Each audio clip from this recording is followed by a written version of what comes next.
நேற்று சென்னை வில்லிவாக்கத்தில் நடந்த தாவேகா கூட்டம். தாவேகா சார்பாக போட்டியிடக்கூடிய ஷில்பா குமார் தான் வில்லிவாக்கத்தில் போட்டியிடுறாப்புல. அந்த கூட்டம் நடந்துகிட்டு இருக்கும் பொழுதே அங்கே சில சமூக விரோதிகள் பாட்டிலை வீசி தாக்கினார்கள் அப்படின்னு அந்த நடந்த கூட்டத்திலேயே சிலர் கம்ப்ளைண்ட் பண்ணதாக, அங்கே அந்த மிகப்பெரிய அந்த பாட்டிலை காமிச்சு பேசினாங்க. அந்த பாட்டிலை பார்க்கும்பொழுது சின்னோண்டு ஒரு துகள், பாட்டில்னாக்கா ஏதோ முழு பாட்டிலை வீசியோ அல்லது பாட்டிலில் வேறு ஏதாவது நிரப்பியோ யார் மாதிரி அடிச்சிருக்காங்க அப்படின்னாக்கா இல்லை, ஒரு சின்ன பாட்டில் உள்ள ஒரு துகள் மட்டும் சின்னதாக இருக்குது. நீங்கள் சேனல்ஸில் பார்த்துருப்பீங்க, நியூஸ் சேனல்ஸில், சோஷியல் மீடியாவில் அவங்கள காமிக்கும் பொழுதும் அங்கே மெடல் காமிக்கும் பொழுதும் அதை காமிக்கிறாங்க. அதை வீசி தாக்கிட்டாங்க அப்படின்னு ஒரு குற்றச்சாட்டை சுமத்தி இது திமுகவினர் தான் பண்ணாங்க அப்படின்னு சொல்லும் பொழுது கொஞ்ச நேரத்திலேயே வீசினவங்களை போலீஸ் பிடிச்சிருக்கு. அந்த பில்டிங்லேருந்து அந்த பிடிச்ச நபர்கள் யாருனாக்கா அவங்களும் தாவேக நபரை சார்ந்தவர்கள் தான், சேம் கட்சியை சார்ந்தவர்கள் தான் அப்படின்னு போலீஸ் அப்போவே பிடிச்சி விசாரணையில் தெரிவிச்சிட்டாங்க. நியூஸ் சேனல்ஸ் பப்ளிஷ் ஆயிடுச்சு. அப்போ சொந்த கட்சியினரே அந்த கட்சியில் உள்ள முக்கிய நபராக இருக்கக்கூடிய ஷில்பா குமார் போட்டியிடக்கூடிய வில்லிவாக்கத்தில் ஷில்பா குமார் பேசிகிட்டு இருக்கிற மேடையில் அவங்க கட்சியை சார்ந்தவர்களையே பேட்டில் வீசி தாக்கியிருக்காங்கனாக்கா அது உட்கட்சி பூசலா, அல்லது அந்த நபர்களுக்கு சீட்டு கொடுக்கல அப்படிங்கிறதுக்கான கடுப்பில் வீசினாங்களா, அல்லது ஷில்பா குமார் மாதிரியான புறம்போக்குகளுக்கு பொறுக்கிகளுக்கு ஏன் சீட்டு கொடுத்தீங்க அப்படின்னு அவங்க நினச்சி தூக்கி வீசினாங்களா அப்படிங்கிறது நம்ம தெரியல. இதை ஒட்டி சில எக்ஸ்க்ளூசிவ் ஃபுட்டேஜஸ் நம்ம கிடச்சிச்சு. அந்த சின்ன துகள், அந்த பாட்டில் வீசி தாக்கப்பட்ட நபர் பயங்கரமாக பாதிப்புக்கு உள்ளாகிட்டார்.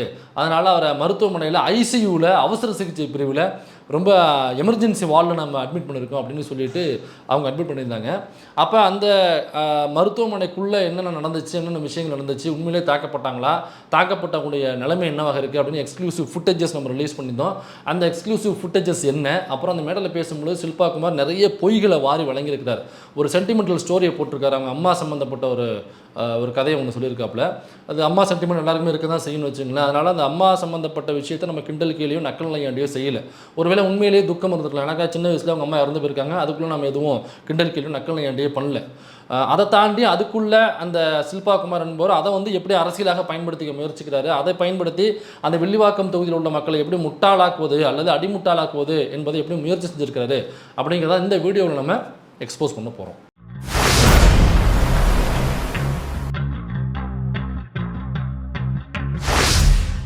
கண்ணாடி பாட்டில உடைத்து எரிஞ்சது யார்? இந்த நைட்டை கைது செய்யணும். இல்லை என்றால் ஆதிபத்தியம் இங்கே உட்கார்ந்து சரி திட்டத்திற்கு நாங்கள் குரல் கொடுப்போம். காவல்துறை இதை கடுமையாக இப்பொழுது கண்டுகள் இல்லை, இதே இடத்துல உட்காருவோம், கிளம்ப மாட்டோம். இன்னும் அராஜகம் நடந்துட்டு இருக்கு. கண்ணாடி பாட்டில் விட்டு அடிக்கிறதா ஜனநாயகமோ? நீங்க முக தொலைத்து நிப்பாட்டி எல்லாத்தையும் நிப்பாட்டி வைப்பீங்க. எவ்வளவுதான் இருப்பீங்க?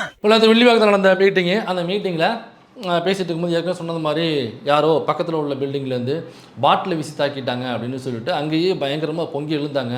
வேணால் போட்டி போட்டு பார்த்துப்போமா, நாங்கள் அப்படியே ஆத்திரத்தை, எங்களுடைய கோபத்தை அடக்கிட்டு உட்காந்துருக்கோம், திரும்ப நாங்களும் எதிர்வினை ஆட்டினோம்னா திமுக தாங்காது, நீங்கள் தாங்க மாட்டீங்க அப்படின்னு சொல்லி பேசிகிட்டு இருக்கும் பொழுது சைடில் அடுத்த 10-15 நிமிஷத்தில் அந்த வீசினது யார் அப்படிங்கிறத கண்டுபிடிச்சிட்டாங்க. அந்த வீசிய நபர்கள் யாருனாக்கா பக்கத்தில் ஏதோ ஒரு லாட்ஜ் மாதிரியான ஒரு இடம், அங்கே குடிச்சிட்டு இருக்கும் பொழுது அந்த குடிச்சிட்டு இருக்க பாட்டில் தூக்கி வீசியிருக்காங்க. 2 பேர் உள்ள சண்டை போல் இருக்குது. அதில் ஒருத்தன் மாற்றி தாக்கும் பொழுது அந்த செவரில் பட்டு, அந்த செவரில்னாக்கா அவங்க தங்கியிருந்த அந்த பில்டிங்கில் உள்ள செவரில் அந்த பாட்டில் பட்டு அந்த துகள்கள் கீழே போய் விழுந்திருக்கு. அந்த கீழே தான் அந்த மீட்டிங் நடந்திருக்கு. அப்போ அப்படி தான் வீசியிருக்காங்க. அப்படி சண்டை போட்டவங்களும் யார் அப்படின்னு பார்த்தோம்னாக்கா இவர் சொன்னது மாதிரி திமுகவை சார்ந்த நபர்கள் அல்ல. ஏன்னாக்கா கைது பண்ணவனையே 2 பேருடைய செல்ஃபோனை வாங்கி போலீஸ் அப்போவே விசாரணை பண்ணியிருக்கு, அதை பரிசோதனை பண்ணியிருக்காங்க. அப்போ பரிசோதனை பண்ணும்பொழுது அந்த 2 பேருடைய செல்ஃபோன்லேயுமே டிபியாக டிஸ்பிளே பிக்சராக வச்சுருந்துருக்காருனாக்கா திருவாளர் தாவேகாவினுடைய தலைவர், பெரம்பூர் சட்டமன்றம் மற்றும் திருச்சி சட்டமன்ற வேட்பாளராக இருக்கக்கூடிய விஜய் அவர்கள் அந்த கட்சி துண்டு. இப்போனா விஜய் ஃபோட்டோனாக்கா ஏங்க விஜய் ஃபோட்டோ வச்சுருக்காருனாக்கா ஏன் கட்சிக்காரன்னு நீங்கள் நினைக்கிறீங்க? ஏன் திமுகவில் இருக்கக்கூடியவங்க எத்தனையோ பேர் விஜய் ரசிகர்களாக இருக்காங்கல்ல, அவங்க கூட டிபியில் அந்த பிக்சரை வச்சிருக்கலாம்ல அப்படின்னு நியாயமான ஒரு கொஸ்டின் நீங்கள் எழுப்பலாம். அப்படி கேட்டாக்கா அந்த கேள்வி கேட்ட நபர்களுக்கு உண்மையை யூடியூபர்ஸ் பாராட்டுகளை தெரிவித்துக் கொடுக்குறது அது பகுத்தறிவான கேள்வி. இப்படி தான் பகுத்தறிவை யோசிக்கணும். அப்போ திமுகவில் உள்ள ஒரு விஜய் ரசிகர் இந்த வேலையை பண்ணியிருப்பான், விஜய் ரசிகராக இருந்திருப்பான், ஆனால் கட்சியாக திமுக வந்திருப்பான், அவன் ஏன் இந்த வேலையை செஞ்சுருக்கக்கூடாது? Super question. அப்போ உண்மையிலேயே அந்த வீசிய நபர் திமுக, ஆனால் விஜய் ரசிகராக இருக்கும் பட்சத்தில் அவரோட டிபியில் விஜய் ஃபோட்டோ வச்சுருந்துருக்கலாம். ஆனால் எப்படி திரும்ப விஜய் ஃபோட்டோ வச்சுருப்பாங்க? ஏதோ ஒரு படத்தில் உள்ள விஜயனுடைய ஃபோட்டோவையோ அல்லது ஒரு மாசா விஜய் நடந்து வர்ற ஃபோட்டோவையோ அந்த மாதிரி தான். அல்லது விஜய் நடந்து வரும்பொழுது பின்னாடி ஒரு 7 சிங்கங்கள், 7 புலிகள், 7 யானைகள் அப்படி நடந்து வரமான ஃபோட்டோவை அவங்களா ஃபோட்டோஷாப் பண்ணி அந்த ஃபோட்டோவை தான் டிபியில் மாசான பிக்சராக வச்சுருப்பாங்க. அல்லது வேறு ஏதாவது விஜயனுடைய திரைப்படத்தில் உள்ள ஃபோட்டோவை தான் மாசாக வச்சுருப்பாங்களே தவிர விஜய் தாவேக்கா துண்டு போட்டுக்கிட்டு அப்படி வேல் எடுத்து வச்சுட்டு நிற்கிற ஃபோட்டோவையோ அல்லது வால் எடுத்து வச்சுட்டு நிற்கிற ஃபோட்டோவையோ, தாவேக்காவோட துண்டை போட்டு பிரச்சாரம் பண்ணுகிற ஃபோட்டோவையோ, தாவேக்கா துண்டை போட்டுக்கிட்டு மாஸ் பண்ணுகிற விஜயனுடைய ஃபோட்டோவையோ திமுகவில் உள்ள விஜய் ரசிகராக இருக்கக்கூடியவர்கள் கண்டிப்பாக இப்படி ஒரு ஃபோட்டோ வைக்க மாட்டாங்க. அது எப்படி திமுக காரன் தாவேக்கா துண்டு போட்டு விஜய் நிற்கிற ஃபோட்டோவை எப்படி தன்னுடைய ஃபோனில் டிஸ்பிளே பிக்சராக வச்சிருப்பான்? அப்போ அவங்களுடைய ஃபோனை வாங்கி சர்ச் பண்ணும் பொழுது அந்த ஃபோனில் இருந்த ஃபோட்டோ உங்களுக்கு இப்போ இந்த ஃபுல் ஸ்க்ரீனில் வந்திருக்கும். அது நேற்று செய்தி ஊடகங்கள் எல்லாத்துலேயுமே இந்த ஃபோட்டோ பப்ளிஷ் ஆயிருச்சு. அந்த ஃபோனில் டிஸ்பிளே பிக்சரில் விஜயனுடைய ஃபோட்டோ 2 ஃபோன்லேயும் இருந்ததை கண்டுபிடிச்சிட்டாங்க. அப்போ விஜய் ரசிகர் மட்டுமல்ல, அவன் தாவேக்காவை சார்ந்தவனாக இருக்கான். கட்சியாக விஜய் ஆரம்பித்த கட்சியை ஆதரிக்கக்கூடிய நபராக இருக்கிறான். அவங்க 2 பேரும் சரக்கு போட போயிருக்காங்க. சரக்கு போடனாக்கா ஒரு மது ஒழிப்பு பிரச்சாரத்தில் இருந்திருக்காங்க. இப்போ மது ஒழிப்பு பிரச்சாரத்தில் 2 பேரும் இந்த ரூமில் இருக்கும் பொழுது அவங்க 2 பேருக்குள்ள ஏதோ சண்டை. அது என்ன சண்டை அப்படிங்கிறது நமக்கு தெரியல. ஒருவேளை சரக்கு ஊற்றும் பொழுது இவனுக்கு அதிகமாகவும் அவனுக்கு அதிகமாக இவனுக்கு கம்மியாகவும் ஊற்றி அந்த அளவு பார்க்கும் பொழுது அளவில் பிரச்சனை வந்து அதில் காண்டாகி பாட்டில் தூக்கி வீசினாங்களா அப்படிங்கிறது நமக்கு தெரியல. ஏதோ சண்டை. அந்த சண்டையில் அப்படி இல்லைனாக்கா நான் வந்து எங்கள் தலைவருக்கு நான் தான் பொண்டாட்டியாக இருப்பேன், நான் வந்து ரசிகனாக இருந்தாலும் தம்பியாக இருந்தாலும் எங்கள் அண்ணனை நான் பொண்டாட்டியாக இருப்பேன், இல்லை நான் தான் பொண்டாட்டியாக இருப்பேன் அப்படிங்கிற சண்டை வந்துச்சா அப்படிங்கிறது நமக்கு தெரியல. அந்த ஏதோ நடந்த ஒரு பிரச்சனையில் சமூக நீதி போராட்டங்களில் அவங்களுக்குள்ள பாட்டில் வீச்சுகள் உள்ளுக்குள்ளே நடந்துட்டு இருக்கு அந்த ஹோட்டலுக்குள்ளே. அதில் செவுத்தில் பட்டு அந்த சிறிய துகள் வந்து கீழே போய் விழுந்திருக்கிறதுனால துகளே விழலை, பாட்டிலுடைய பீஸே விழாமல் அவங்க பொய் சொல்கிறாங்கன்னு நம்ம சொல்லலை, விழுந்திருக்கு. அது உண்மை. வீசினது உண்மை. வீசினவன் யாருனாக்கா தாவேக்காவில் உள்ள ஒரு நபரை தான் வீசி 2 பேருமே தாவேக்காவை சார்ந்தவங்க. அவங்களே தான் அந்த பாட்டில் வீசி சண்டையில் அந்த பாட்டில் உடஞ்சி அவங்க மேலே போய் விழுந்திருக்கு. அப்போ இது எப்படி திமுகவின் சதின்னு எப்படி சொல்கிறாப்புல ஆதவ அர்ஜுன் அவர்கள்? ஏன்னாக்கா அங்கே போட்டியிடக்கூடியது வில்லிவாக்கம் கான்ஸ்டியூஷனில் போட்டியிடக்கூடியது திமுகவை சேர்ந்த கார்த்திக் மோகன் அவர்கள். அவர் போட்டியிடுறார் திமுக சார்பாக, தாவேக்கா சார்பாக நமது ஷில்பா குமார் போட்டிடுறாரு. அதே மாதிரி அதிமுக சார்பாக ஒரு கேண்டிடேட் அங்கே போட்டிடுறாரு. நாம் தமிழர் கட்சியிலேருந்தும் ஒரு கேண்டிடேட் அங்கே போட்டிடுறாங்க. உங்களுக்கே தெரியும், ஆரம்பத்துலேருந்து இந்த 2026 தமிழ்நாடு எலெக்ஷன் அப்படிங்கிறது 2 கட்சிக்கு இடையில தான் போட்டியே. ஒன்று டிவிகே, இன்னொன்று என்டிகே. அப்போ டிவிகே வெர்சஸ் என்டிகே அப்படின்னு தான் இந்த எலெக்ஷனே போயிட்டுருக்கு. பயங்கர கெடுபிடி சண்டைகளாக நீங்களே பார்த்துருப்பீங்க. திமுக காரன் யாரும் தாவேக்காவினுடைய பிரச்சாரம் நடக்கும் பொழுது அல்லது அவங்களுடைய பொதுக்கூட்டங்கள் நடத்தும் பொழுது அங்கே திமுக காரன் போய் தாவேக்கா காரன் இழுத்து போட்டு அடித்ததாகவோ அல்லது திமுக கூட்டங்கள் நடத்தும் பொழுது அங்கே தாவேக்காங்கிற போய் சண்டை போட்டதாகவோ எந்த செய்தியையும் நீங்கள் பார்த்துருக்க மாட்டீங்க, எந்த காட்சியையும் கூட நீங்கள் பார்த்துருக்க மாட்டீங்க. ஆனால் இப்படியாப்பட்ட காட்சிகள் நடந்தேறியுது. எங்கே நடந்தேறியுதுனாக்கா, சாட்டை துரைமுருகன் அவர்கள், நாம் தமிழ் கட்சியை சேர்ந்த சாட்டை துரைமுருகன் அவர்கள் பேசும் பொழுது, அதுவும் குறிப்பாக அந்த இவர் இருப்பார், தேனி சைடு ஒருத்தர் இருப்பாப்ல, அந்த கட்சியினுடைய வேட்பாளரும் கூட அவர் பெண்களை குறித்து அவ்வளவு ஆபாசமாக மோசமாக பெண்களுடைய ஆடைகளை குறித்து அவ்வளவு இழிவாக தரக்குறைவாக பேசிய நபர் தான் அந்த நபர். ஒரு மாதிரி சொட்டையாக இருப்பாப்புல, ஒரு பேர் கூட டக்குன்னு எனக்கு ஞாபகம் வரல. அந்த நபர் பேர் வந்து லெஃப்ட் பாண்டி அவர்கள். லெஃப்ட் பாண்டியின் மீது முன்னாடியே ஏகப்பட்ட புகார்கள் உண்டு. அவர் என்னன்னா சாதாரணமாக அந்த கட்சியில் அந்த ஏதோ ஒரு பொறுப்பில் இருக்காப்புல, ரசிகர் மன்றத்திலும் பொறுப்பில் இருந்தாப்புல. ஆனால் அவருடைய காரில் பார்த்தீங்கன்னா முன்னாடி இந்த பம்பர் வைக்கக்கூடாதுன்னு ஒரு ரூல் உண்டு. ஆனால் இந்த பம்பரோட தான் அவர் தெரிஞ்சிட்டு இருப்பாப்புல. அது மட்டும் இல்லை, ஒட்டுமொத்த ரோடையும் பிளாக் பண்ணி இவருக்கு மாலை போடுறதுக்கு பெரிய கிரேன் மாதிரி கொண்டு வந்து மாலை போட்டு அந்த ஒட்டுமொத்த ரோடையும் பிளாக் பண்ணி அப்போவே சர்ச்சையாச்சு.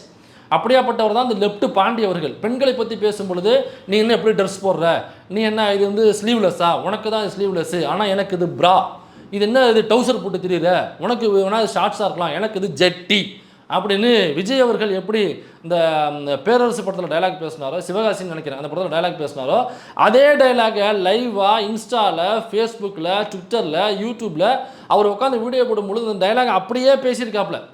யாரோ ஒரு பெண் இவங்களுக்கு எதிராக பேசியிருக்காங்க சோசியல் மீடியாவில், விஜய் குறித்து, விஜயனுடைய கட்சி குறித்து விமர்சனத்தை வச்சுருக்காங்க. அதுக்கு அந்த விமர்சனத்துக்கு பதில் விமர்சனம் வைக்கலாம், அல்லது இவங்க திமுக ஆளு கைக்கூலி 200 ரூபா அப்படின்னு கூட சொல்லியிருந்துருக்கலாம். ஆனால் இவன் சொன்னது என்னன்னாக்கா, அந்த லெஃப்ட் பாண்டி அப்படிங்கிறவன் சொன்னது என்னன்னாக்கா, அந்த பெண் அணிந்திருக்கும் ஆடையை குறித்து ரொம்ப ஆபாசமாக தரக்குறைவாக பேசினாப்புல. இப்படியாப்பட்ட அந்த லெஃப்ட் பாண்டி இருக்கக்கூடிய அந்த ஏரியாவுக்குள்ளே தான் சாட்டை துரைமுருகன் நாம் தமிழ் கட்சி போய் மீட்டிங் போடுறாங்க. அப்போ பேசும்பொழுது லெஃப்ட் பாண்டி குறித்து பேசுகிறாப்புல, ரொம்ப வீராவேசமாக பேசுகிறாப்புல. டே வந்தா அடிப்பண்ணு சொன்னிடா லெஃப்ட் பாண்டி, இந்த ஓ ஏரா டே வந்து நிற்கிறடா வாடா அப்படின்னு என்னுடைய பாசத்திற்குரிய எங்களது அண்ணன் சாட்டை துரைமுருகன் அவர்கள் அந்த மீட்டிங்கில் உட்காந்து பேசுகிறாப்புல, நின்றுட்டு பேசுகிறாப்புல. இப்போ பேசிகிட்டு இருக்கும்பொழுது தான் லெஃப்ட் பாண்டி அனுப்பி வைத்த தாவேக்காரவங்க 2 காரில் வர்றாங்க, வந்தவங்க சத்தம் வர்றாங்க, திரும்ப அடிக்கிறதுக்கு உள்ளே வர்றாங்க. அப்புறம் நாம் தமிழர் கட்சிக்காரவங்க பூந்து அவங்கள வச்சு வெளுவெளுன்னு வெளுத்து அனுப்பிச்சி விட்றாங்கன்றது வேற விஷயம். அப்படியே அங்கே ஒன்று நடந்துச்சு. இப்படி பல இடங்களில் பார்த்தீங்கன்னாக்கா தாவேக்காவை சார்ந்த நபர்கள் நாம் தமிழர் கட்சி சார்ந்த நபர்கள் மீட்டிங் போடும்பொழுது அங்கே போய் குடசல் கொடுத்தது, அங்கே போய் தொந்தரவு கொடுத்தது. நாம் தமிழர் கட்சிக்காரங்க தொந்தரவு கொடுக்குறோங்கிறது வேறு, அது வேறு. நம்ம அடிப்போம், தூக்கி போட்டு மிதிப்போம், நம்ம எது வேணாலும் பண்ணுவோம், காலி பண்ணுவோங்கிறது வேற. நம்ம டிரைவர் மேட்டர் பேசுவோம் அப்படிங்கிறது வேற. ஆனால் இங்கே என்ன நடந்துச்சு களத்தில்னாக்கா, டிவிகே வெர்சஸ் என்டிகே. எங்கெங்கெல்லாம் என்டிகே கூட்டம் போடுதோ அங்கங்கெல்லாம் டிவிகே காரமே பிரச்சனை பண்ணுறது, எங்கெங்கெல்லாம் டிவிகே கூட்டம் நடக்குதோ அங்கங்கெல்லாம் என்டிகே போய் அவங்களுடைய எதிர்ப்பு தெரிவிக்கிறது.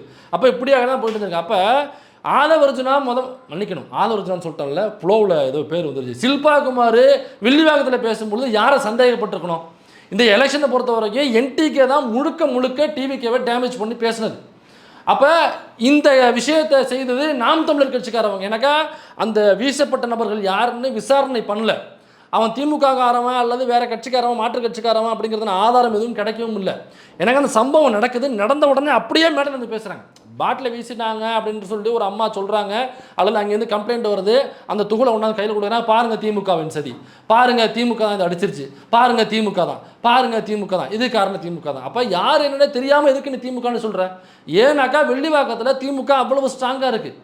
எனக்கு அவர் மோகனை பற்றி எல்லாருக்குமே தெரியும். மோகன் கார்த்திக் மோகன் அவருடைய பேர். இப்போ அவரை பற்றி எல்லாருக்குமே தெரியும். ரொம்ப வெறும் வெயிட்டான கை, அதோட நல்ல செல்வாக்கு உள்ள கை. அண்ணா நகர், வில்லிவாக்கம் இந்த பகுதியில் அவர் மோகனுடைய செல்வாக்குங்கிறது பெரிய செல்வாக்கு, கார்த்திக் மோகனுடைய செல்வாக்குங்கிறது. அப்போ அவர் தான் மெஜாரிட்டியில் வின் பண்ண போகிறார், மெஜாரிட்டி மார்ஜினில் அப்படிங்கிறது தெரிஞ்சு போச்சு. இப்போ அதனால் எப்படியாவது திமுக பிற டேமேஜ் பண்ண ஆரம்பத்தில் எதுக்கு எடுத்தாலும் திமுக பாண்டிச்சேரியில் போய் நின்றுட்டு திமுக பற்றி பேசிகிட்டு இருக்காங்க. பாண்டிச்சேரி போனாக்கா நம்ம எதை பற்றி பேசுவோம்? பொதுவாக பாண்டிச்சேரி போகிறவங்க எதை பற்றி பேசுவாங்க? எங்கள் அண்ணன் சீமான் போனாக்கா பட்வைசர் பற்றி பேசுவார், அல்லது அங்கே கிடைக்கிற கறி போண்டான்னு கொடுப்பாங்க. இவ்வளோ பெருசு இருக்குங்க இந்த கறி போண்டா. இந்த கறி போண்டா 3 கறி போண்டா திம்பானா. நான் போயிருந்தேன், அங்கே உள்ள திமுக தோழர்கள் வந்து நம்ம லோக பண்ண வாங்கி கொடுத்தாரு. ஒரு போண்டா இவ்வளவும் நாங்கள் 3 பேர், நான் மில்டனு இந்திரா 3 பேரும் ஒரு கறி போண்டாவும் 3 பேரும் மல்லு கட்டி சாப்பிட்டோங்க. அந்த கறி போண்டா ரொம்ப ஃபேமஸ் பாண்டிச்சேரியில். ஆனால் சீமான் முன்னாடி இந்த பெரியாரி அமைப்புகளுக்கு தொடர்பாக இருக்கும் பொழுது அவன் கைதாகி அங்கே தான் இருந்தான் ஜெயிலில். அப்போ வெளில வந்து அங்கே ஒரு வாரம் அவனை வச்சு பாதுகாக்கும் பொழுது இந்த கறி போண்டா இருக்குல்ல, இந்த கறி போண்டாவை 4 திம்பானாங்க. ஒருத்தவன் இந்த கறி போண்டாவை 4 திம்பானை தின்ட்டு எங்கே அவ்வளோதானே வேறு எதுவும் இருக்கா அப்படின்னு கேட்பானோ. அப்படியாப்பட்ட ஆளுவன். அப்போ நீ பாண்டிச்சேரி போனாக்கா எதை பற்றி பேசணும்? ஒன்று பட்வைசரை பற்றி பேசணும், இல்லது கறி போண்டாவை பற்றி பேசணும். அப்படி இல்லைனாக்கா அங்கே ஆட்சி செய்கிற என்ஆர் காங்கிரஸ் அப்புறம் பிஜேபி அவங்க கூட்டணியில் தான் அங்கே ஆட்சி நடைபெறுது, அவங்கள பற்றி பேசணும், பொலிட்டிக்கலாக பேசினான். ஆனால் இவன் அங்கே போய் என்ன பண்ணானாக்கா திமுக ஒழிக, திமுக தான் இதுக்கு காரணம், திமுக தான் அதுக்கு. அது தமிழ்நாட்டுக்குள்ள வந்து பேசுகிறான், அதில் ஒரு லாஜிக் இருக்குது. பாண்டிச்சேரியில் போய் அதுதான் பேசுவோம்னாக்கா அப்போ ஒட்டுமொத்தமாக திமுகவின் மீதான ஒரு வெறுப்பை பரப்ப வேண்டும். அப்போ அதே மாதிரி தான் வில்லிவாக்கத்தில் கூட்டம் நடக்கும் பொழுது எரிஞ்சது யார், என்ன, எந்த அட்ரஸ், டீட்டெயிலு, ஜாதகம் எதுவுமே தெரியாத போல திமுக பண்ணிட்டாங்கன்னா அடுத்த 10 நிமிஷமோ 15 நிமிஷமோ அவனை கைது பண்ணிடுச்சு. உடனடியாக இந்த காவல்துறை அந்த எரிஞ்ச பில்டிங்கில் போய் பார்த்தோம்னாக்க 2 பேர் பிடிச்சி பார்த்தோம்னாக்கா ஃபோனில் இவங்களுடைய டிபி இருக்குது, யார் விஜயனுடைய டிபி இருக்குது. அப்போ உடனடியாக இவங்க தாவேக்காரவங்க அப்படிங்கிறது உடனடியாக நியூஸில் வந்துருச்சு. ஆனால் இவன் என்ன பண்ணுறான்? திமுக தான் வீசிச்சு. அப்போ அந்த இத்தனோண்டு பீஸ் பார்த்தீங்கல்ல, அந்த பீஸு ஒரு பெண்ணினுடைய மேலே பட்டு அவங்க பயங்கரமாக உடல்நலம் பாதிக்கப்பட்டாங்க. அவங்க அவசர சிகிச்சை பிரிவு கூட்டு போகணும், உடனடியாக ஐசியூவில் அட்மிட் பண்ணணும் அப்படின்னு சொல்லிட்டு வில்லிவாக்கத்துலேருந்து அவங்க நடத்துனது வில்லிவாக்கத்தில் உள்ள ஒரு ஏரியாவில். அங்கேருந்து பக்கத்தில் தான் பெரியார் நகரனுடைய ஹாஸ்பிட்டல். அங்கேருந்து ரொம்ப கிட்டக்க தூரம் தான், ஒரு 10 நிமிஷம் 15 நிமிஷத்தில் நீங்கள் ட்ராவலில் வந்துடலாம், அல்லது அதிகபட்சமாக 15-20 நிமிஷம் தான் ட்ராவல். அங்கே தான் பக்கத்தில் உள்ள கவர்மெண்ட் ஹாஸ்பிட்டல், பெரியார் நகரில் உள்ள கவர்மெண்ட் ஹாஸ்பிட்டல். அந்த பெரியார் நகரில் உள்ள கவர்மெண்ட் ஹாஸ்பிட்டலில் அவங்கள போய் அட்மிட் பண்ணுறாங்க. அட்மிட் பண்ணதுக்கு அப்புறம் அவங்கள போய் நேராக போய் பார்த்து அதையும் செய்தியாக்கணும்ல. ஏன்னாக்கா அங்கே உள்ள பொறுப்பாளர்கள் வந்து பார்க்குறாங்க, ஆதவர்ஜன் வந்து பார்க்குறானாக்கா அவங்ககிட்ட வாங்கி திங்கிற அந்த மெயின்ஸ்ட்ரீம் மீடியாக்கள் சில பேர் இருப்பாங்க. யார்? நம்ம அந்த சம்ஸ் இருப்பாப்புலையே, நம்ம சம்ஸு அந்த வகைராக்கள் இவங்கெல்லாம் உடனடியாக போய் அதை மெயின்ஸ்ட்ரீம் மீடியாவுக்கு நியூஸ் ஆக்குவாங்க. ஒருத்தவங்க நியூஸ் ஆக்கணுன்னே அடுத்த சேனல்ஸ் நியூஸை கேரி பண்ணிவிடுவாங்க. அதனால உடனடியாக அங்கே கிளம்பி போகிறான். யார்? நம்ம ஷில்பா குமார் அந்த டீம் உடனடியாக கிளம்பி போய் அப்போ அந்த பாட்டில் வீசினால அடிபட்டாங்க. ஐசியூ அவசர சிகிச்சை பிரிவு அளவுக்கு அவங்க அடிபட்டு போயிட்டாங்க, அவங்களோட உயிருக்கு வந்து பாதிப்பான நிலைமை இருக்காங்க. அப்படின்னாக்கா அங்கேருந்து பார்க்க சரி அப்படி கூட இல்லைன்னு வச்சுக்கோங்க, அடிபட்டுருச்சு, சோகத்தில் துக்கத்தில் இருப்பாங்க. ஒருத்தருக்கு அடிபட்டுருச்சுனாக்கா சோகமான விஷயம் தானே, அதனால் ஜாலியாக மகிழ்ச்சியாக கொண்டாடுவோமா? ஒருத்தர் அடிபட்டு ஹாஸ்பிட்டலில் இருக்காரு, அங்கே போய் நின்று ஜாலியாக சிரித்து பேசிட்டு செல்ஃபி எடுத்துக்கிட்டு எல்லாரும் வர சொல்லிட்டு அங்கே உட்காந்து பல்லாங்குழி ஜாயம் விளாண்டுக்கிட்டு அல்லது அங்கே உட்காந்து ஏதாவது கேம் விளாண்டுக்கிட்டு அப்படியே நம்ம ஜாலியாக இருப்போம். ஆனால் இந்த பரதேசி சொன்னா பாருங்க, அந்த ஷில்பா குமார் அந்த ஹாஸ்பிட்டல் உள்ளே போய் அவன் என்ன பண்ணாங்கிறத நீங்களே பாருங்க.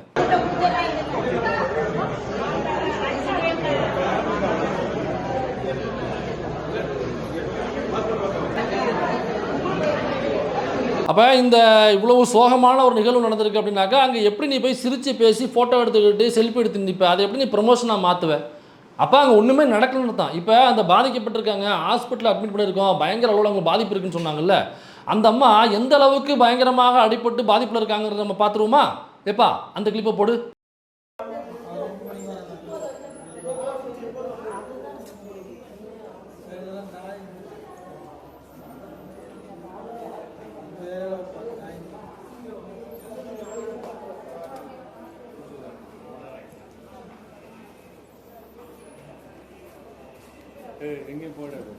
இது எக்ஸ்க்ளூசிவாக நமக்கு கிடைத்த ஃபுட்டேஜ். அந்த வீடியோவில் பார்க்கும்பொழுது ஒரு பிங்க் கலர் சாரி கட்டிட்டு ஒரு அம்மா நடந்து போனாங்கல்ல, ஒரு கேட் வாக் பண்ணி போனாங்க பார்த்தீங்களா, அந்த அம்மா தான் அந்த இத்திரோண்டு பாட்டில் பீஸ் விழுந்து பயங்கரமாக பாதிப்படைந்து எமர்ஜென்சியில் வைக்கிற அளவுக்கு, அவசர சிகிச்சை பிரிவில் வைக்கிற அளவுக்கு பயங்கரமாக உடல் பாதிக்கப்பட்டிருந்த அந்த அம்மாவனுடைய அந்த கேட் வாக்கை தான் இப்போ நீங்கள் பார்த்தீங்க. இப்போ பயங்கரமாக அடிபட்டுருக்குனாங்க. ஹாஸ்பிட்டலுக்கு போனோடனே நீங்கள் ட்ரீட்மெண்ட் கொடுக்குறாயமா, நீங்கள் ஏதாச்சும் நடக்கக்கூடாது, கால் அடிபட்டுருக்கு அல்லது மேலே அடிபட்டுருக்கு, நீங்கள் ஓய்வில் இருக்கணும், அப்சர்வேஷனில் இருக்கணும், உங்களுக்கு ட்ரிப்ஸ் ஏறிட்டு இருக்கு அப்படி இல்லைனாக்கா வேறு ஏதாவது மருத்துவ வசதிகள் உங்களுக்கு தேவைப்படுது, ஆக்சிஜன் வைக்கணும், மருத்துவர் சொல்லியிருக்காரு நீங்கள் ஓய்வு எடுக்கணும்னு சொல்லிட்டு வெளியே நடக்க விட மாட்டாங்க. இந்த அம்மா ஜாலியாக என்னன்னாக்கா டைம் ஆயிடுச்சு போட்டுருக்கு, வாக்கிங் பண்ணுற டைம் ஆயிடுச்சு போட்டுருக்கு. இந்த அம்மா வயசாக சுகர் இருந்திருக்கும். அந்த அம்மா ஹாஸ்பிட்டலில் சுற்றி எங்கள் கேலண்டர் பார்த்தீங்கன்னா பெரிய கேலண்டராக இருக்கும். அந்த கேலண்டரில் ஒரு 10 ரவுண்டு அடிக்குதுங்க. இந்த செய்தி வந்தோடனே நான் கிளம்பி அங்கே போயிட்டேன். செய்தி வேணால் எனக்கு பக்கத்தில் தான் இருக்குது. நான் பக்கத்தில் தான் கிளம்பி போயிட்டேன். போய் உட்காந்துருக்கேன் மாஸ்க் போட்டு. இந்த அம்மா பார்த்தோன்னா ரவுண்ட் அடிக்க தான் வர்றேன், செல்ஃபி எடுக்கிறாங்க. அவ்வளோ கூட்டம் என்ன ஒட்டுமொத்தம் அந்த வில்லிவாக்கத்தில் அந்த கூட்டத்தையும் அப்படியே அங்கே திரட்டிட்டு வந்துட்டாங்க. அப்போ எவ்வளோ பெரிய ட்ராமா, எவ்வளோ பெரிய பொய் பாருங்கள். இல்லை அப்படிலாம் பொய்யெல்லாம் இல்லைங்க. உண்மையிலேயே அந்த அம்மா நடந்தாக்கா அதனால் அடிபட்டுன்னு அர்த்தமா? அதுக்கு பயங்கரமான அடிங்க அப்படின்னு வச்சுப்போம். சரி, அந்த மருத்துவமனை பார்த்தீங்களா எப்படி இருக்குது? ஒரு அப்பல்லோ ஃபார்மெட்டில் ஒரு அப்பல்லோ எப்படி இருக்குமோ அதே மாதிரியான ஒரு மருத்துவமனை பார்த்தீங்கல்ல. நீங்கள் பார்த்த மருத்துவமனை அப்பல்லோவோ மியாட்டோ அல்லது மற்ற மருத்துவமனையில் கிடையாது. நீங்கள் பார்த்த மருத்துவமனை அல்லது வேறு ஏதாவது ப்ரைவேட் ஹாஸ்பிட்டல்ஸுக்கு பாருங்க, அந்த ப்ரைவேட் ஹாஸ்பிட்டல்ஸோ அப்பல்லோ மாதிரி அந்த மாதிரி மருத்துவமனை கிடையாது. நீங்கள் பார்த்த மருத்துவமனை தமிழ்நாடு அரசாங்கத்தால் கட்டப்பட்ட தமிழ்நாடு அரசு மருத்துவமனை. பெரியார் நகரில் இருக்கிற தமிழ்நாடு அரசு மருத்துவமனை எப்படி இருந்துச்சு? வெளியில் பார்க்கிங் பயங்கர பெரிய ஸ்லாட் இருக்கும், எல்லா மக்களும் வந்துட்டு போகிறதுக்கு இடம் இருக்கும், அவ்வளோ அற்புதமாக வெளியில் கார்டன்லாம் வச்சு மெயின்டைன் பண்ணியிருப்பாங்க. அந்த பில்டிங்கே பயங்கர தூய்மையாக இருக்கும். நீங்கள் உள்ளே போனீங்கன்னாங்க ஏதோ ப்ரைவேட் ஹாஸ்பிட்டல் உள்ள வந்த மாதிரி இருக்கும். நீங்கள் பார்த்தீங்களா செல்ஃபி எடுக்கிறது எல்லாம் பார்த்தீங்கன்னா இந்த பில்டிங் முழுக்க தமிழ்நாடு அரசாங்கத்தால் கட்டப்பட்ட தமிழ்நாடு அரசு மருத்துவமனை பெரியார் நகரில் இருக்குது. அப்போ பாருங்கள் தமிழ்நாடு அரசு வந்து எப்படியாப்பட்ட மருத்துவமனை மெயின்டைன் பண்ணுறான்னு பாருங்கள். இதுதான் தமிழ்நாடு அரசு வேலை பார்க்கல அப்படின்னு சொல்லிட்டு இருக்கானுங்க. இப்போ ஒருவேளை அந்த அம்மாவுக்கு அடிபட்டுருச்சுனாக்கா இந்த ஷில்பா குமார் அந்த மருத்துவமனைக்கு வந்து சேர்ற அந்த அரை மணி நேரத்துக்குள்ளே அந்த அம்மாவை ஐசியூவில் வச்சு அந்த அம்மாவை ஃபுல்லாக க்யூர் பண்ணி விட்டுருக்கு தமிழ்நாடு அரசு. அப்போ தமிழ்நாடு அரசு மருத்துவமனையில் வேலை பார்க்குற மருத்துவர்கள் எவ்வளவு சிறப்பாக வேலை பார்க்குறாங்க பாருங்கள். ஒரு அவசர சிகிச்சை பிரிவில் உயிருக்கு போராடிட்டு அந்த பாட்டில் உடஞ்சி மண்டை திறந்து போய் வந்த அந்த அம்மாவை அரை மணி நேரத்தில் எல்லாத்தையும் சரி பண்ணிவிட்டு அந்த அம்மாவை கேட் வாக்கே பண்ண வச்சிட்டாங்க நம்ம அரசு மருத்துவர்கள். ஏப்பா அரசு மருத்துவர்கள் கிளாப் கொடுங்க. உண்மையிலேயே அந்த அரசு மருத்துவர்கள் பாராட்டு தெரிவிங்க. எப்படியாப்பட்ட ஒரு மெடிக்கலையும் எப்படியாப்பட்ட ஒரு மருத்துவத்தையும் எப்படியாப்பட்ட மருத்துவர்களையும் தமிழ்நாடு அரசாங்கம் மெயின்டைன் பண்ணுறது பாருங்கள்.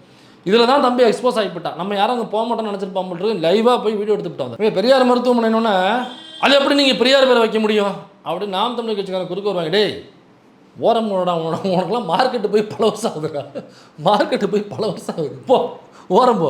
உன்னெல்லாம் பற்றி வீடியோ போட்டால் வியூஸும் போக மாட்டேங்குது, மயிரும் போக மாட்டேங்குது. பெரியார் நகரில் இருக்கிற மருத்துவமனை இது. அதனால் குறுக்களை உடைச்சிக்க வேண்டாம். அதில் அடுத்ததாக அந்த மேடையில் பேசும்பொழுது நமது மரியாதைக்குரிய ஷில்பா குமார் அவர்கள் பேசுகிறாப்புல. அவங்க அம்மா இறந்து போயிருக்காங்க சின்ன வயசில், அதை சோகமாக பேசுகிறாப்புல, அழுகிறாப்புல. அழுகும்போது ஒரு ஜூம் வேறு போனாங்க, அதெல்லாம் நீங்கள் பார்த்துருப்பீங்க. அதை நம்ம கிண்டல் களி பண்ணல, சரிங்களா? சரி, ஓகே. அது வருத்தத்தில் உண்மையிலேயே அந்த சோகத்தில் தான் பேசியிருப்பாங்க. சின்ன வயசில் அம்மா இறந்து போயிருக்காங்களா, பேசும்பொழுது ஆட்டோமேட்டிக்காக அந்த நினைவுகள் வந்திருக்கும். எனக்கு அப்படி தான், ஏதாவது இறப்பை பற்றி பேசினாலோ எனக்கு பல நினைவுகள் வந்தாலும் எனக்கு அப்படி தான் அழுக வந்துடும் வைங்களேன். ஒருவேளை என்னை விட அம்மா பாசத்தில் அம்மா சென்டிமெண்ட்டில் பயங்கரமான ஆளாக இருப்பார் நினைக்கிறேன். அதனால் அதை எதுவும் கிண்டல் களி பண்ணல. சரி, ஓகே. அது வருத்தம் சோகம் ஓரமாக இருக்கட்டும். ஆனால் அதில் நிறைய பிழையான தகவலை சொல்லியிருக்காப்புல. அதாவது அவங்க அம்மா வந்து ஜாதி கொடுமையால் இறந்து போனாங்க அப்படின்னு சொல்லியிருக்காப்புல. ஏன்பா உங்கள் அம்மா என்ன ஜாதியோ அதே தான் அவங்க அப்பாவும். இப்போ அப்பா அம்மா 2 பேருமே ஒரே ஜாதினாக்கா இதில் எப்படி ஜாதி கொடுமை நடந்திருக்கும் எனக்கு புரியவே இல்லையே. ஒரே ஜாதிக்குள்ளே வேறு வேறு கிளையாக இருந்தால் கூட நீ சொல்கிறதுல ஒரு லாஜிக் இருக்கும். அப்படியும் இல்லை, கிளைகள்லாம் கிடையாது, ஒரே ஜாதி 2 பேருமே. இதை யார் ஊர்ஜிதம் பண்ணாங்கனாக்கா நம்ம சில்பா குமாரோடைய பெரியம்மா திலகவதி ஐபிஎஸ் அவர்கள், மிகப்பெரிய ஒரு போலீஸ் ஆஃபீஸரு, தமிழ்நாட்டிலேயே முதல் பெண் ஐபிஎஸ் ஆஃபீஸருங்கிற பெருமை அவங்களுக்கு உண்டு. அப்போ அவங்க வேலூரில் வேலை பார்த்துட்டு இருந்தாங்க. அப்போ தான் வேலூர் பக்கத்தில் தான் அவங்க சொந்த ஊர். யார் நம்ம சில்பா குமாரோடைய அப்பா அம்மா 2 பேரும் வாழ்ந்த ஊர். அந்த சம்பவங்கள் அடிக்கடி நடைபெறும்னு சொல்கிறாங்க. அதாவது மாமியார் குடும்பம்னு அவங்க பதிவு பண்ணுறாங்க. திலகவதி ஐபிஎஸ் பதிவு பண்ணும்போது மாமியார் கொடுமை அது நடந்திருக்கு. அப்புறம் பொருளாதாரத்தில் கொஞ்சம் அந்த ஊர் ரொம்ப கிராமமாக இருக்கிறதுனால தண்ணி எடுத்துகிட்டு வந்து ஊற்றி தான் வைக்கணும். அப்போ தண்ணி எடுத்துகிட்டு வந்து ஊற்றுறது இந்த மாதிரி கொஞ்சம் அந்த மாமியார் ரொம்ப ஃபோர்ஸ் பண்ணி அவங்கள்ட்ட நிறைய வேலை வாங்கியிருக்காங்க. அது அவங்க ரொம்ப கொடுமையாக ஃபீல் பண்ணியிருக்காங்க. திலகவதி ஐபிஎஸ் அவர்கள்ட்ட நிறைய அவங்க வேலை பார்க்கும்பொழுது அவங்கள்ட்ட அந்த வருத்தத்தெல்லாம் கொட்டியிருக்காங்க. அப்படி இருக்கும்போது ஒரு கட்டத்துக்கு அப்புறம் திலகவதி ஐபிஎஸ் அவர்களுக்கு ப்ரமோஷன் கிடச்சி திருச்சிக்கு மாறுறாங்க. அப்போ அந்த துக்கத்தை கொட்டுறதுக்கு ஒரு ஆள் இல்லை. அதில் ரொம்ப டிப்ரெஷன் ஆகி சில்பா குமாருக்கு ஒரு 5 வயது இருக்கும்பொழுது அவங்க அம்மா சூசைட் பண்ணிக்கிறாங்க. அந்த வருத்தத்தினால அந்த மாமியார் கொடுமையினால அல்லது வாட்டர் டேஸ் அதில் தான் அவங்க தூக்க மாட்டேங்கிறாங்களே, அதில் தற்கொலை பண்ணிக்கிறாங்களே தவிர இவங்க ஜாதி கொடுமையினால் அவங்க தற்கொலை செய்து கொள்ளவில்லை. ஸோ இதை நம்ம எக்ஸ்போஸ் பண்ண வேண்டிய அவசியம் இருக்குது. ஏன்னாக்கா ஜாதி கொடுமை அவர் நடக்கலை. அவங்க பெரியம்மா, சொந்த பெரியம்மா திலகவதி ஐபிஎஸ், அவங்க பெரிய ஐபிஎஸ் ஆஃபீஸர், தமிழ்நாட்டிலே முதல் பெண் ஐபிஎஸ். அவங்க சில்பா குமாரோட தாத்தாவும் போலீஸ் ஆஃபீஸர். அது அவரே அந்த மேடையிலும் சொல்கிறாப்புல, தாத்தா போலீஸ் ஆஃபீஸரு, அவங்க பெரியம்மா போலீஸ் ஆஃபீஸர். அப்படி இருக்கும் பொழுது எப்படி ஜாதி கொடுமை நடக்கும்? ஒருவேளை மாற்று சாதியில் திருமணம் பண்ணியிருந்தால் கூட ஓகே, வாய்ப்பு இருக்குது. அப்படி இருந்தாலும் வாய்ப்பு இருக்கும்ல, ஏன்னா சாதி அவ்வளோ கொடுமையானதில்லை. ஆனால் இங்கே அப்படி கிடையாது. ஏன்னாக்கா சில்பா குமாரோடைய அம்மாவுக்கும் அப்பாவுக்கும் காதல் திருமணம் அல்ல, அது அவங்க வீட்டில் பார்த்து திருமணம் செய்து விட்டு திருமணம் அப்படிங்கிறத அவங்க திலகவதி ஐபிஎஸ் அவர்கள் சொல்கிறாங்க. அதுவும் சேம், என்ன இதெல்லாம் இல்லைங்க, சேம் கேஸ்ட் தான் 2 பேருமே. அப்படி இருக்கும்பொழுது எப்படி சாதி கொடுமைன்னு எப்படி நீ பதிவு பண்ணுவேன்? அதுக்கப்புறம் இதனால தான் நான் 13 வயசுலேயே நான் பெரியாரையும் அம்பேத்கரையும் பயங்கரமாக படித்தேன். அம்பேத்கர்லாம் படித்து முடிச்சிட்டேன், நான் பெரியாரெலாம் படித்து முடிச்சிட்டேன் 14 வயசுலேயே. அப்போ ஏற்பட்ட எனக்கு தாக்கம், அந்த சாதியிலேருந்து வெளிவரணும் அப்படின்னு சொல்லிட்டு தான் சாதிக்கு எதிராக இருந்த பெரியாரை அம்பேத்கரை 14 வயசுலேருந்து முழுசாக படித்தேன். அப்படின்னா ஏண்டா, அம்பேத்கரை முழுசாக படித்தவன் எவனாவது தன்னுடைய ஆஃபீஸில் அம்பேத்கர் ஃபோட்டோவுக்கு பக்கத்தில் காந்தி ஃபோட்டோவை மாட்டுவானா? அம்பேத்கரும் காந்தி எப்படின்னாக்கா, அம்பேத்கர் தென் துருவம்னா காந்தி வடதுருவம், அம்பேத்கர் வடதுருவம்னா காந்தி தென் துருவம். இரட்டை வாக்குரிமை வேண்டும் அப்படின்னு சொல்லிட்டு அம்பேத்கர் போய் பேசுகிறார். பேசி இரட்டை வாக்குரிமை வேண்டும் பட்டியல் சமூக மக்களுக்கு அப்படின்னு பேசும் பொழுது, இரட்டை வாக்குரிமை கூடவே கூடாதுன்னு பேசினவர் காந்தி, வேணும்னு சொன்னவர் புரட்சியாளர் அம்பேத்கர். அவர் இரட்டை வாக்குரிமை வேணும்னு சொன்னவர் அம்பேத்கர், வேணான்னு சொன்னவர் காந்தி. அப்போ தான் காந்தி உண்ணாவிரதம் இருக்கிறாப்புல, சாகும் வரை உண்ணாவிரதம். அதாவது இரட்டை வாக்குரிமை என்பது இந்தியாவில் நடைமுறைப்படுத்தப்படக்கூடாது என்று சொல்லி அம்பேத்கர் கொண்டு வந்த அல்லது அம்பேத்கர் முன்மொழிந்த இரட்டை வாக்குரிமையை இந்த அரசாங்கம் ஏற்றுக்கொள்ளக்கூடாது அப்படின்னு சொல்லி அவர் உண்ணாவிரதம் இருக்கிறாப்புல. அந்த இரட்டை வாக்குரிமை நடைமுறைப்படுத்த வேண்டிய ஒரு முறை, அதற்கு எதிராக நின்றவர். ஏன்னாக்கா இல்லை நாமெல்லாம் இந்துக்கள், வாருங்கள் இந்துக்களே அப்படின்னு சொல்லி தான் அவர் உட்கார்றாப்புல, யார் காந்தி அவர்கள். அப்போ தான் பெரியார் அம்பேத்கர் அவர்களுக்கு கடிதம் போடுறாப்புல, ஏங்க அவர் காந்தி உண்ணாவிரதம் இருக்காப்புல, அவர் போனால் போயிட்டு போது விடுங்க, அது போனால் ஒரு உசுறு தான், ஒத்த உசுறு தான். ஆனால் நீங்கள் இந்தியாவில் உள்ள மொத்த உசுருக்குமான ஒரு விஷயத்தை முன்மொழிஞ்சிருக்கீங்க. அதனால் அந்த ஒத்த உசுரை பற்றி கவலைப்படாதீங்க, நீங்கள் மொத்த உசுருக்கு நீங்கள் கவலைப்படுங்க. அதனால் நீங்கள் உங்களுடைய ஸ்டாண்ட்லேருந்து பின்வாங்காதீங்க, நான் உங்களுக்கு ஆதரவு தருகிறேன், நான் வேறு எந்த விதத்தில் உதவி செய்ய முடியும் என்று சொல்லுங்கள், அதை செய்ய நான் காத்து கொண்டிருக்கிறேன் என்ற லெட்டர் போட்டுறவர் பெரியார். அப்போ அம்பேத்கரை முழுமையாக படித்த ஒருத்தர் எப்படிங்க காந்தியை கொண்டு அம்பேத்கர் ஃபோட்டோக்கு பக்கத்தில் மாட்டுவான்? எந்த பைத்தியக்காரனாவது இந்த வேலையை செய்வானா? எந்த முட்டாளாவது இந்த வேலையை செய்வானா? இப்போ அதுக்காக நம்ம காந்தியை எதிர்க்கிறோமா அப்படின்னாக்கா, காந்தி வாழ்ந்த காந்தி வேறு, இறந்த காந்தி வேறு. வாழ்ந்த காந்தியை நம்ம எதிர்க்கிறோம், இறந்த காந்தியை நம்ம ஆதரிக்கிறோம். ஏன்னாக்கா காந்தி ஏன் கொல்லப்பட்டார் காந்தி அப்படின்னா, சனாதனத்துக்கு எதிராக வாயை திறந்தார். பார்ப்பனிய சக்திகள், RSS அவருடைய வாயை மூடிட்டாங்க. வாழ்கிற காந்தி சனாதனத்துக்கு ஆதரவாக இருந்தால், செத்த காந்தி சனாதனத்துக்கு எதிராக இருந்தார். அதனால் செத்த காந்தியை நம்ம ஆதரிக்கிறோம், வாழ்ந்த காந்தி நம்ம எதிர்க்கிறோம். That's all your honour.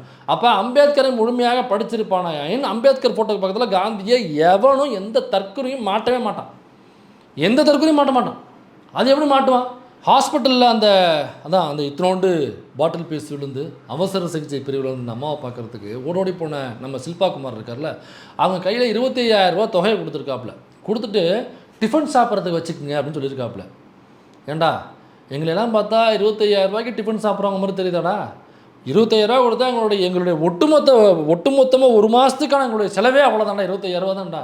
எங்களுக்கு ஒரு 5-6 பேர் இருக்கிற ஃபேமிலிக்கு எல்லா செலவையும், நான் சொல்கிறது எங்களுடைய எல்லா செலவையும் சேர்த்து 25,000 ரூபா தான் அதிகபட்சம். நீ வந்து டிஃபன் சாப்பிட்றதுக்கு 25,000 விடுனாக்கா எவ்வளவு காசு திமிரு இருக்கும் உனக்கு, எவ்வளவு காசு கொழுப்பு இருக்கும். நீ சம்பாரிச்சா தெரியும், உங்கள் மாமனார் தானே சம்பாரிச்சிருக்கான். மாமனார் சம்பாரிச்ச காசு கொண்டாந்து கொடுக்கும்போது டிஃபன் சாப்பிடுங்கன்னு சொல்லி வச்சுப்பேன். அப்போ இங்கே டிஃபன் சாப்பிடுங்கன்னு சொல்லி 25,000 கொடுத்த நீங்கள் 41 பேர் கரூரில் சாகும் பொழுது ஏன் அன்னைக்கே ஓடி போய் நீ பார்க்கல?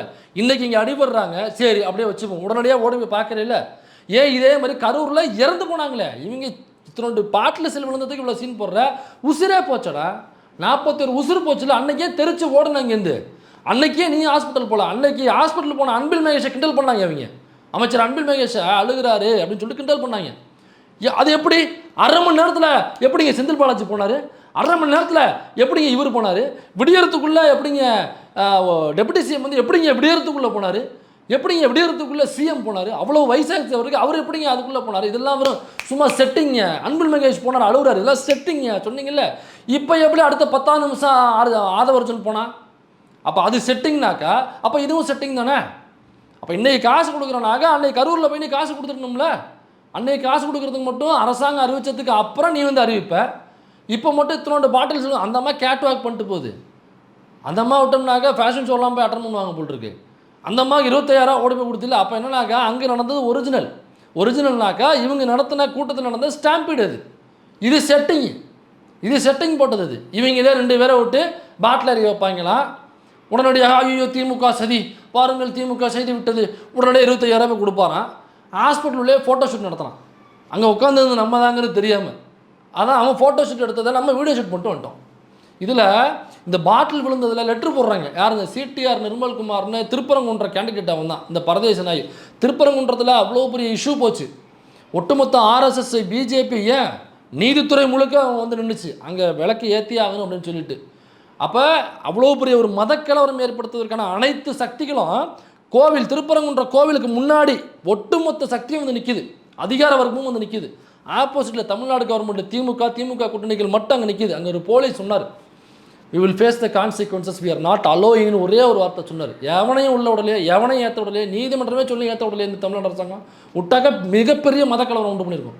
மிகப்பெரிய மதக்கலவரம் அயோத்தியில் நடந்தது மாதிரியான 10 மடங்குக்கு அதிகமான உயிர் இழப்புகள் ஏற்பட்டிருக்கும். இங்கே அப்படியேப்பட்ட தடுத்து நிறுத்தினாங்க. அவ்வளோ பெரிய பிரச்சனை.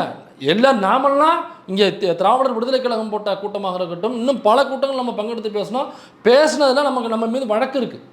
இப்போ தாவேக்காரவங்க திருப்பரங்குன்றத்தில் நிற்க போகிற சிடிஆர் நிர்மல்குமார் நீ பிரச்சனை நடக்கும்போது வாயை திறந்து ஒரு வார்த்தை பேசணும்னா ஒரு கூட்டத்தில் இவங்க போடுற ஒரு பொதுக்கூட்டத்தில் திருப்பரங்குன்ற விஷயம் பற்றி பேசியிருப்பாங்களா? அது ஏன்டா பேசலன்னு கேட்டோம்னா விஜய் சொல்கிறான், இல்லை நாம் ஒரு ஸ்டாண்ட் எடுத்தோம்னா ஆப்போசிட்டில் உள்ளவங்க கோச்சுப்பாங்க, ஓட்டு போட மாட்டாங்கல்ல. அப்போ ஒரு மத பிரச்சனை அங்கே கலவரத்தை தூண்டுறதுக்கு ஆர்எஸ்எஸ் முயற்சி செய்யும் பொழுது அங்கே ஆர்எஸ்எஸ்க்கு எதிராக பேசணும்னாக்கா ஆர்எஸ்எஸ் பிஜேபிக்கார மத கலவரத்தை தூண்டுகிற சக்திகளுடைய வாக்கு எங்களுக்கு வராமல் போயிடும்ல. அதனால் நாங்கள் வந்து அதில் ஒரு ஸ்டாண்ட் எடுக்க முடியாது, அதில் நாங்கள் வந்து நியூட்ரலாக நாங்கள் போய்க்கிறோம். அப்போ இதே மாதிரி சாதிய கலவரமோ அல்லது சாதிய வன்முறைகளோ ஆணவப்படுகளோ நடக்கும் பொழுது நீ எந்த பக்கமும் ஸ்டாண்ட் எடுக்க மாட்டேன். அதானே உண்மை. ஏன்னாக்கா ஏதோ ஒரு பக்கம் ஸ்டாண்ட் எடுத்து பேசணுனாக்கா ஆப்போசிட்டில் உள்ளவங்க கோச்சுப்பாங்கல்ல. அப்போ இந்த பக்கம் ஸ்டாண்ட் எடுத்து அவங்க கோச்சுப்பாங்க, அந்த பக்கம் ஸ்டாண்ட் எடுத்து இவங்க கோச்சுப்பாங்க. அப்போ அதுலேயும் வாய் திறக்க மாட்டேன். இந்தியாவுடைய மிகப்பெரிய சாபக்கேடே சாதி தான். அப்போ மத பிரச்சனைக்கு எதிராகவும் நீ வாய் திறக்க மாட்டேன், ஏன்னா ஒரு பக்கத்தினுடைய ஆதரவு போயிடும். அப்போ சாதி பிரச்சனைக்கு எதிராக வாய் திறக்க மாட்டேன், ஏன்னாக்கா இன்னொரு பக்கத்தினுடைய ஆதரவு போயிடும். அப்போ என்ன மயிருக்கு உனக்கு நான் ஓட்டு போடணும், அப்புறம் என்ன மயிருக்கு அங்கே நீ போய் நிற்கிறேன்னு நான் கேட்குறேன். திருப்பரங்குன்றத்தில் சிடிஆர் நிர்மல்குமார் என்ன முகத்தை வச்சு நாங்கள் நிற்கிறேன்? நீங்கள் திருப்பரங்குன்றத்தில் இருக்கிற அங்கே ஒவ்வொரு மக்களும் ஒவ்வொரு வாக்காளர்களும் சிடிஆர் நிர்மல்குமாரோ தாவேக்காவோ ஓட்டு கேட்டு வரும் பொழுது கரெக்டாக நீங்கள் ரெடி பண்ணி வச்சுக்கோங்க. அவங்களுக்கு என்ன மரியாதை கொடுக்கணுமோ அதை காலையிலேயே நீங்கள் சரி பண்ணி வச்சுக்கிட்டு வரும்பொழுது அவங்களுக்கு கொடுக்க வேண்டிய மரியாதையை கொடுத்து அனுப்புங்க. நாம் என்ன சொல்கிறோம்னாக்கா மரியாதையை செஞ்சு அனுப்புங்கன்னு நம்ம சொல்கிறோம்.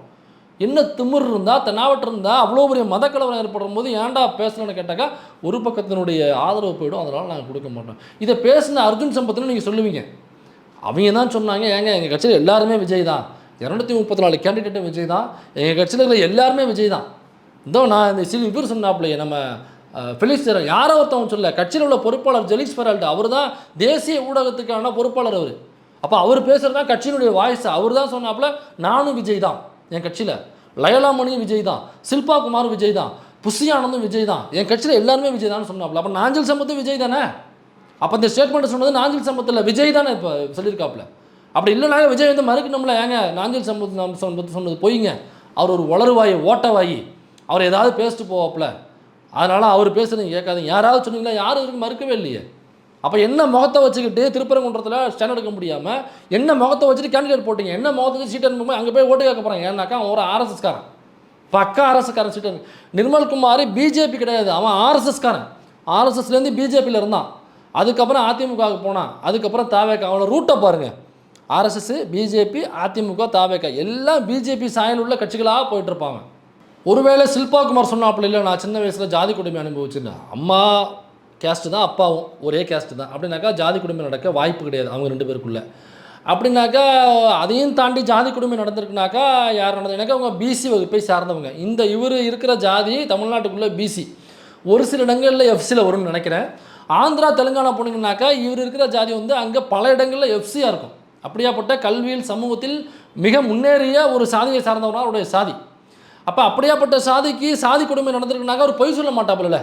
அப்போ அப்படியாப்பட்ட சாதிக்கு பிசிக்குள்ளே உள்ள இன்னொரு சாதி கண்டிப்பாக ஒரு சாதியை ஒடுக்குமுறை நிகழ்த்திருக்க முடியாது.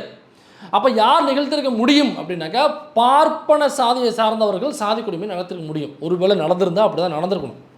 அப்போ அதை வெளியில் வந்து சொல்லு, எந்த பாப்பா உன்னே சாதியை ஒடுக்குமுறை செஞ்சான் சொல்லு. உன் கட்சியில் இருக்கிற வெங்கட்ராமன் ஒருத்தவனை மயிலாப்பூர் கேண்டிடேட் போட்டிருக்கீங்களே, அவன்கிட்ட போய் கேட்கணும், அல்லது சொல்லணும், நீ இந்த வெங்கட்ராமன் வகைராக்கள் தான் எனக்கு சாதிய வன்கொடுமை நடத்துச்சு அப்படின்னு சொல்லு. அப்படி இல்லைனாக்கா அவனுக்கு சாதிய கொடுமை நடக்கல ராஜா, அப்புறம் ஏன் போய் சொல்கிற?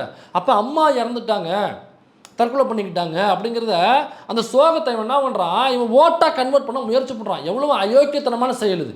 ஏண்டா உங்கள் அம்மா இறந்து போயிருக்காங்க, அது ஒரு சோகமான நிகழ்வு, துக்கமான நிகழ்வு. இது அதை எப்படி பப்ளிக்கில் பேசி ஓட்டாக மாற்றலாங்கிற மனநிலை இருக்குல்ல, அதுவே அயோக்கியத்தனமான பொறுக்கித்தனமான மனநிலை. இது ரொம்ப பொறுக்கித்தனமான இந்த செட்டிங் இருக்குல்ல, இந்த செட்டிங் தான் அங்கே பாட்லரியும் வச்சுருக்கு.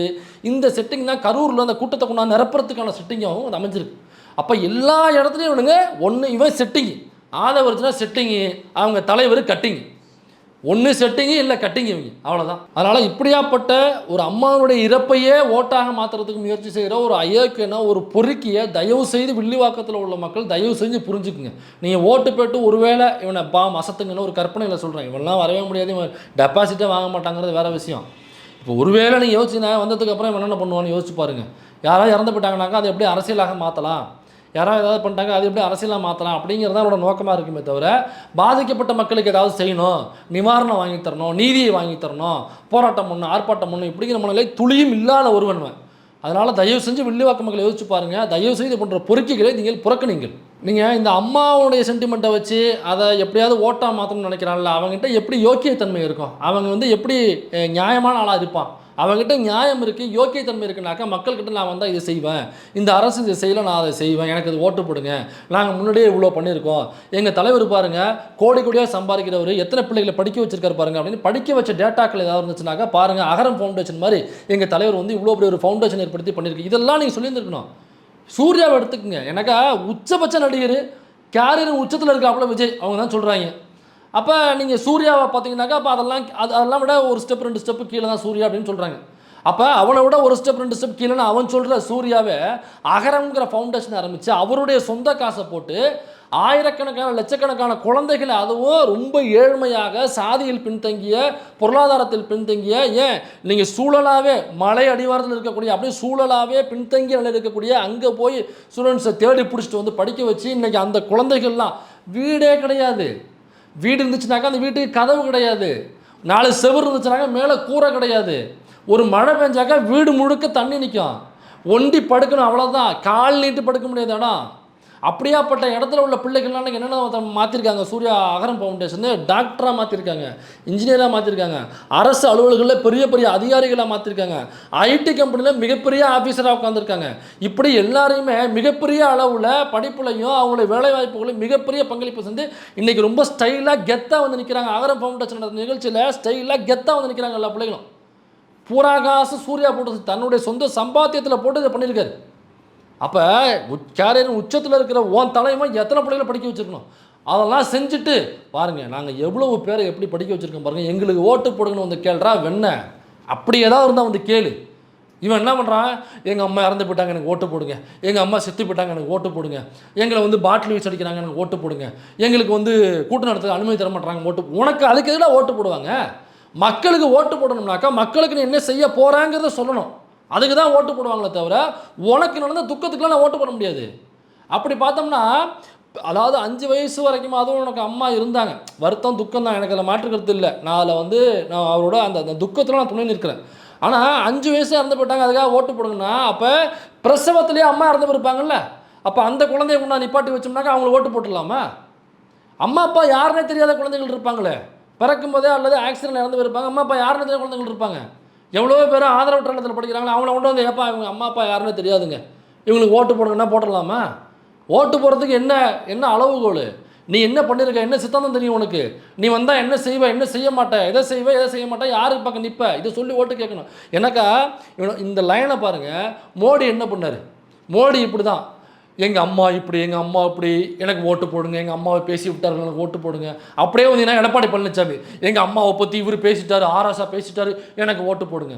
இந்த பரதேசியை பாருங்கள், சில்பா குமார், எங்கள் அம்மா இறந்து போயிட்டாங்க சின்ன வயசுலேயே, சோகமாக இருக்கும் துக்கமாக இருக்குன்னு ஓட்டு போடுங்க. அழுவுறா மேடல் நின்று. அயோக்கியர்களின் கடைசி ஆயுதம் அழுகை. தட்ஸ் ஆல் இவரான. அதனால் வில்லிவாக்கத்தில் இருக்க மக்கள் நல்லா நீங்கள் நல்லா புரிஞ்ச மக்கள், தெரிஞ்ச மக்கள், நல்லா படிப்பறிவோடு இருக்கிற மக்கள் நல்லா யோசிப்பீங்கன்னு எனக்கு தெரியும். இருந்தாலும் உங்களுக்கு சொல்கிறேன், இந்த அயோக்கியர்களுக்கு தயவு செய்து இடம் கொடுத்து விடாதீர்கள்.